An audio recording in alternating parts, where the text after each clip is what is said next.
another question. I actually started my 7th year here at Springfield College, and I think it's important. Somebody said, "Oh, yeah, 7 years." So it's important for me to know, get a gauge of how people are doing. So I wonder if pre-camp and our Springfield College students can tell me, how do you feel?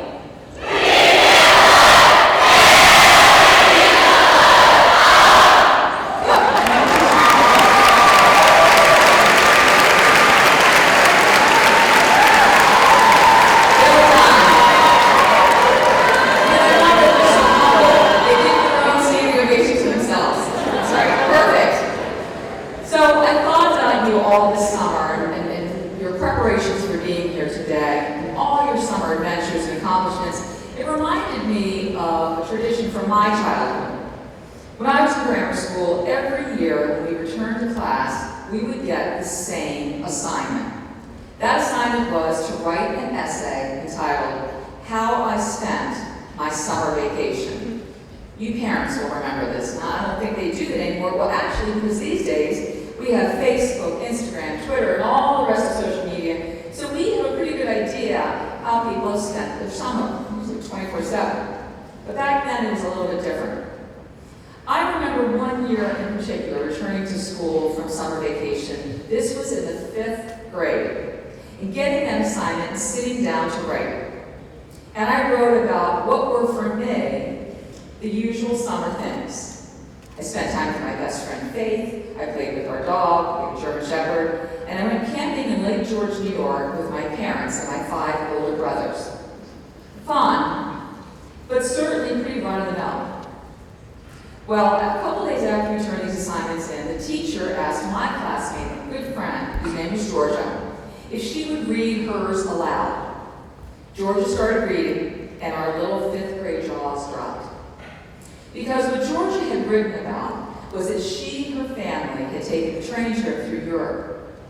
She talked about the cities she had visited, the castles she had explored, and the rhythmic hum and bumping of the rails as she fell asleep each night, and how exciting it was to wake up in a new city in a new country each morning.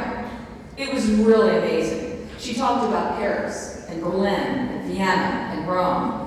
George's essay about her summer vacation was one that I certainly didn't forget, nor did my classmates.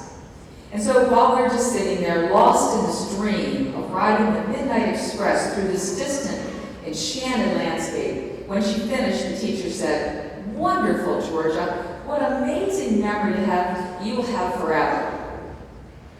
But Georgia just looked at her and said, "Oh, it's not true."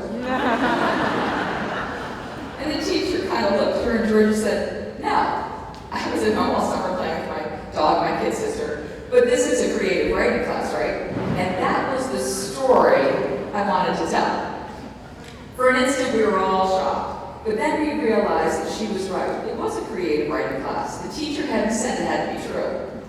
And Georgia had let her mind take her where she had wanted to go. By now you're wondering where the heck I'm going with this story. But it has a point.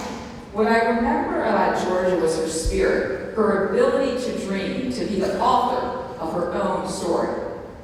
I tell you this in all honesty because I want you to take the opportunity, students, starting right now, to make your own story about Springfield College extraordinary.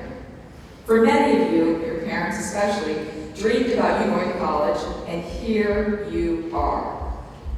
Students, this is your chance, starting today, and you've probably already been doing this, to author the story that will be the very first chapter of the rest of your lives. I spent much of my summer meeting with alumni, and of course they are full of stories. The stories they tell me of their time at Springfield are truly wonderful, and the ways that they have woven their Springfield stories through the tapestry of their lives after they've left Springfield are truly inspiring. They're stories of hard work and wonderful fun, stories of service, of exciting careers and continuing education, stories of triumphs and losses, stories of love and courage, perseverance and success.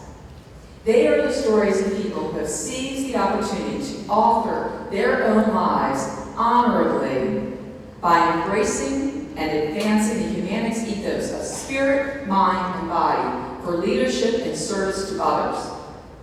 In the coming weeks, in the flurry of studying and socializing and getting to practice and meeting our distinguished faculty and learning your way around campus, I hope that you will think of Georgia and the opportunity you have right now to craft your own extraordinary story.